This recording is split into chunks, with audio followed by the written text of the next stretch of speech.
Assalamualaikum warahmatullahi wabarakatuh. Waalaikumsalam warahmatullahi wabarakatuh. Selamat pagi menjelang siang semuanya. Gimana hari ini, sehat? Gimana ya, bedanya enak gak? Kok gak ompreng sih? Oh, makan gitu. Tapi setiap hari makan.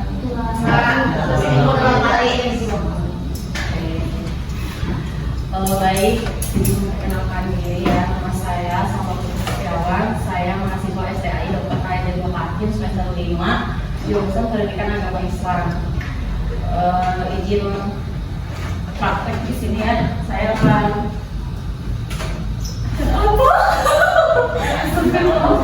saya akan praktek ikrar teaching di sini. Jadi mohon kerjasamanya ya. Tidak ada HP di depan, tidak live ya, karena record di sana buat diupload di YouTube. Oke? Jadi pertama sebelum kita mulai, kayaknya siapa di sini?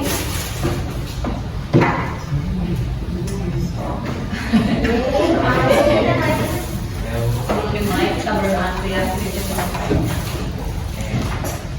Mari teman-teman, sebelum kita mulai kegiatan ikrar teaching, alangkah baiknya berdoa dalam arti dimulai.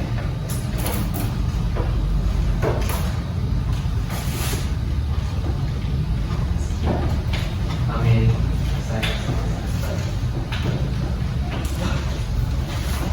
Hari ini saya absen dulu ya. Ya. Rois Asyar, Mursidi Nur Alam, Yana, Adit. Berarti sisanya satu lagi ya? Itu siapa? Oh, Akbar. Sisanya di skip ya. Sebelum mulai pelajarannya, kalian kayaknya udah sampai mana? Udah sampai pernikahan dalam Islam belum? Bukan? Ya, sama aku. Apa sih yang kalian tahu tentang pernikahan? Hubungan antara siapa dan siapa? Ya, pasangan berarti suami dan istri. Terus yang kalian tahu tentang rukun nikah itu ada apa aja? Iya.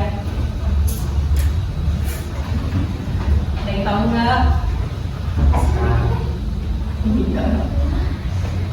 Kita lihat ke depan ya. Pernikahan adalah akad yang menghalalkan hubungan antara laki-laki dan perempuan. Pernikahan juga merupakan ibadah yang bernilai sunnah Rasulullah SAW. Tujuannya untuk membentuk keluarga yang sakinah, mawaddah dan warahmah. Siapa yang disuruh semua nikah?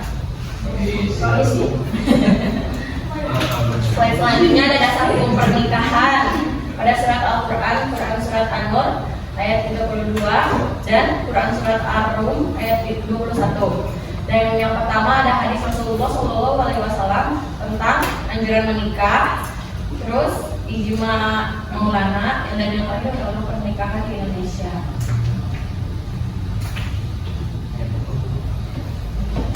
Terus ada tujuan pernikahan. Tujuan pernikahan itu yang pertama menjaga kehormatan dan kesucian diri dan melanjutkan keturunan. Artinya melanjutkan keturunan itu berarti iya gitu. Terus yang kedua membentuk keluarga yang sakinah, mawaddah dan warahmah. Yang terakhir ada melaksanakan sunnah Rasul. Apa itu melaksanakan sunnah Rasul? Beribadah sama suami atau sama istri. Hey, sholat bareng sama suami atau istri, ngaji bareng ya. Jangan salah paham. Terus di sini ada rukun dan syarat pernikahan. Yang pertama itu mempelai pria harus jelas orangnya dan beragama Islam, dan mempelai wanita harus jelas orangnya, beragama Islam dan halal dinikahkan, bukan mahram. Terus yang ketiga, orang menikahi hamba laki yang berhak menikahkan wanita yaitu ayah kandung, kakek, saudara laki-laki, dan seterusnya. Biasanya kalau wali nikah perempuan, kalau misalnya ayahnya udah gak ada, itu bisa pakai adik ayahnya atau pakai pamannya dia. Pokoknya masih saudaraan sama ayah, bisa punya ayahnya. Tapi kalau misalnya ayahnya nggak punya saudara nih, saya udah pada gak ada juga, atau anak saudaranya, itu bisa pakai wali nikah. Iya bayar. Iya banget. Terus ada 2 orang saksi, harus laki-laki, Islam, balik, berakal, adil, dan mendengar ijab kabul. Kalau ijab kabul itu, setahu saya ya, kalau udah 3 kali itu nggak sah ya. Pokoknya boleh diulang selama 3 kali. Ya, selama 3 kali. Dan harus 1 kali tarikan nafas. Belajar ya kalian.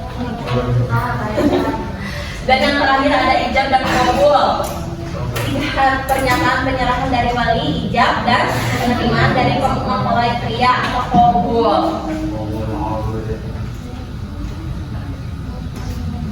Nah, ini ada syarat pernikahan. Yang pertama, Islam, kedua mempelai harus beragama Islam. Jadi dua-duanya harus beragama Islam. Ceweknya Itu nikahnya nggak sah dong kalau kayak gitu. harus join dulu. Iya harus suami. Join. Setahu aku sekarang mah bisa ya kalau nikah beda agama gitu. Tapi kan kalau dalam agama nggak boleh ya karena nggak sah, karena jatuhnya tetap zina ya. Tapi kalau misalnya di negara mah udah diperbolehkan itu nikah beda agama. Itu gimana anaknya milih agama apa?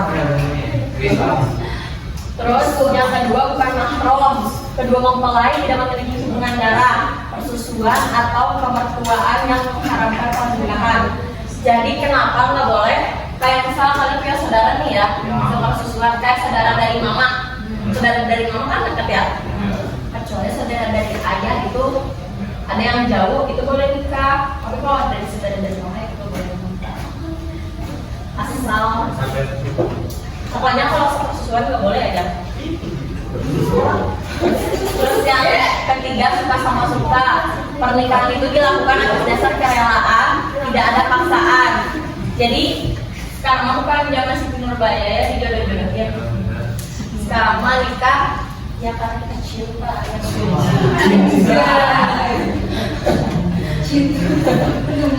Terus yang keempat, wali yang sah. Wali harus memenuhi syarat laki-laki, dewasa, berakal, dan adil.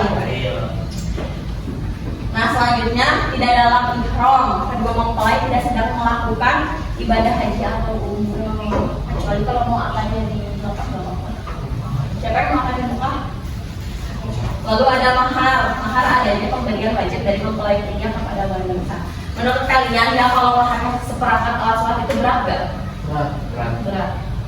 Karena kalau misalnya kita si suami yang ngasih seperangkat alat sholat kepada istri, kalau istrinya nggak sholat itu dosanya ke suami.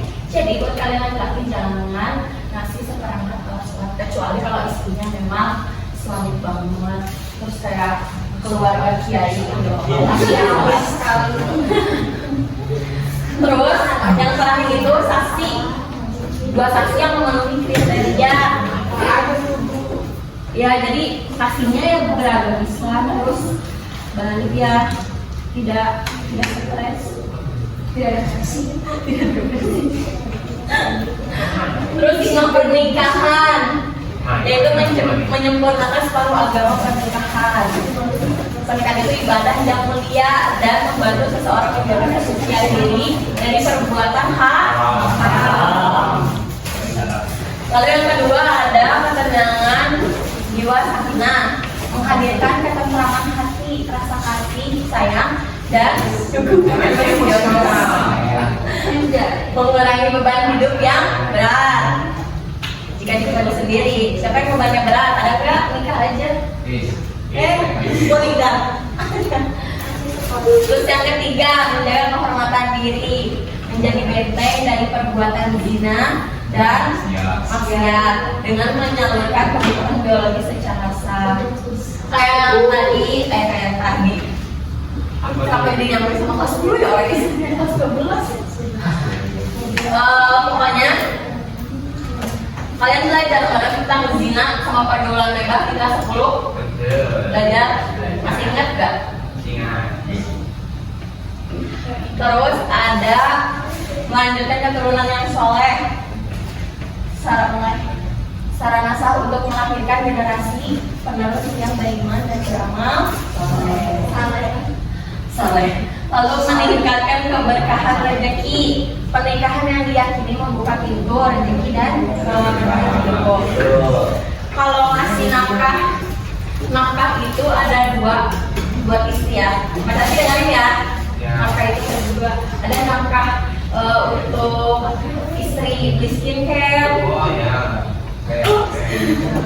Beli skincare, beli baju, ya pokoknya memperkasa diri lah ya. Dan yang kedua itu nafkah untuk belanja sayur. Jadi nanti kalian ngasih nafkah ke istri itu jangan tanya, oh uang segitu habis sih kemana? Sedangkan nafkah itu ada dua. Oke?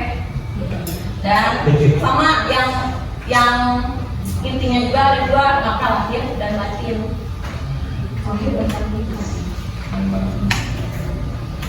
Terus ada membangun kerjasama dan kedewasaan, mengajarkan tanggung jawab bersama kesabaran dan kedewasaan diri dalam menghadapi ujian hidup. Jadi kalau misalnya pernikahan kan selamanya mulus ya, pasti ada masalahnya. Terus kayak di uji ekonomi atau di uji dunia misalnya, kalian jangan bercerai ya. Kalian harus bertahan. Yang terakhir ada mengikuti sunnah Rasulullah Sallallahu Alaihi Wasallam. Menikah adalah bagian dari ajaran Nabi yang sangat dianjurkan. Jadi siapa yang tidak mau menikah ada gak? Kalian harus menikah ya. Masa menikah sih? Tapi ada tahu orang yang tidak mau menikah?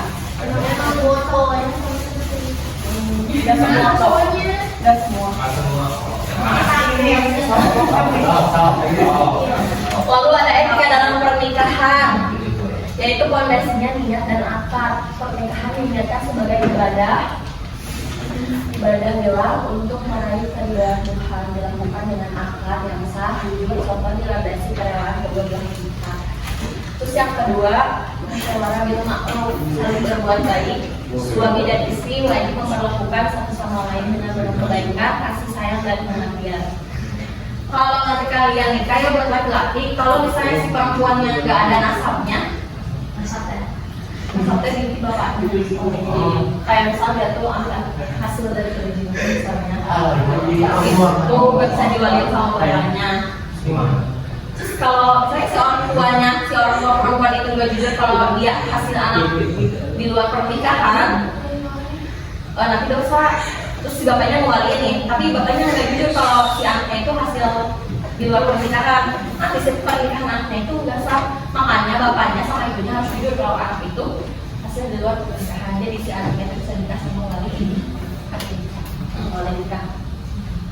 Terus hubungan yang setara dan harmonis, pernikahan ideal menempatkan suami istri sebagai mitra atau partner dalam kebaikan, bukan salah satu menghamba pada yang lain. Suami dan istri memiliki tanggung jawab bersama dalam keluarga. Kalau dalam satu rumah itu menikah itu bersama ya, bareng-bareng, berarti otomatis pekerjaan rumah itu bareng-bareng. Jadi nanti kalau kalian menikah, kalian tuh saling gotong royong, jadi juga berat sebelah. Jangan laki-laki mikir kalau misalnya menikah itu yang cari uang hanya laki-laki, yang capek itu hanya laki-laki. Tapi perempuan juga capek di rumah. Kalian juga harus membantu istri-istri kalian ya. Karena tugas rumah itu bukan tugas istri, bukan tugas istri aja, tapi tugas laki-laki juga. Karena hanya ada mencuci, mencuci ya. Mencuci itu itu laki-laki. Lalu ada menjaga rahasia rumah tangga. Etika penting adalah menjaga aib dan rahasia pasangan, tidak menceritakannya kepada orang lain. Kalian kalau udah nikah, nggak bikin eso ya. Kalau suami atau istri kalian menyebalkan, tidak boleh cerita ke siapapun. Iya, hanya kalian berdua yang tahu. Tidak bercerita kepada mertua atau ke orang tua. Teman juga nggak boleh. Terus dipendam sendiri. Iya, makanya kenapa menikah itu harus siap mental, lahir dan batin. Karena Ya itu kita kan harus jaga aib suami ya, terus jaga Mereka juga punya aib. iya jaga aib suami, pokoknya menjaga semuanya lah. Lalu yang terakhir, keadilan dan saling menghormati, adanya rasa saling menghargai, komunikasi yang baik, dan keadilan dalam memperlakukan pasangan. Nanti kalian kalau udah menikah, menurut laki-laki, ibu dulu atau istri dulu? Kalau istri dulu, kalau menikah istri dulu. Ya, terus. Enggak, gimana? Siap. Oh, jangan kawin. Ya betul. Sebenarnya istri dulu. Tapi kalau misalnya kalian laki-laki mau ngasih uang di kayak kalian, itu harus persetujuan istri. Gitu ya. Ya, jadi istri. Bisa langsung. Tapi kalau misalnya istri tidak mengizinkan juga itu tidak apa-apa, tidak dosa. Kalau dalam agama Islam ya, itu tidak dosa, tidak apa-apa kalau misalnya tidak izin. Tapi kalau lebih baiknya itu izin dulu, karena istri juga perlu dihargai ya. Perlu tahu lah kalau uang nanti keluarnya kemana aja gitu. Karena kalau udah menikah mas, kalau prioritasnya semuanya istri. Walaupun ibu kalian yang melahirkan kalian, makanya umur kalian lah ya dari bayi sampai. Tetap kalau sudah menikah mah, pasangan kalian yang akan menikah sampai meninggal. Sibuk semua. Yes, betul Beb. Yang terakhir, ada kesimpulannya ya. Jadi pernikahan bukan tentang mencari pasangan yang sempurna, tapi tentang memilih pasangan yang cocok dan berkomitmen untuk saling mendukung serta menghargai perbedaan satu sama lain. Tapi kalau berpasangan itu nggak ada yang cocok, ya enggak? Ya. Enggak. Karena mereka pun nggak akan ada yang cocok karena kita itu apa ya? Nggak bisa disatuin dalam satu kepala. Kita punya dua kepala ya. Nggak bisa disatuin dalam satu kepala. Jadi kalau sudah menikah itu kalian harus menerima satu sama lain kekurangannya, kelebihannya. Kenapa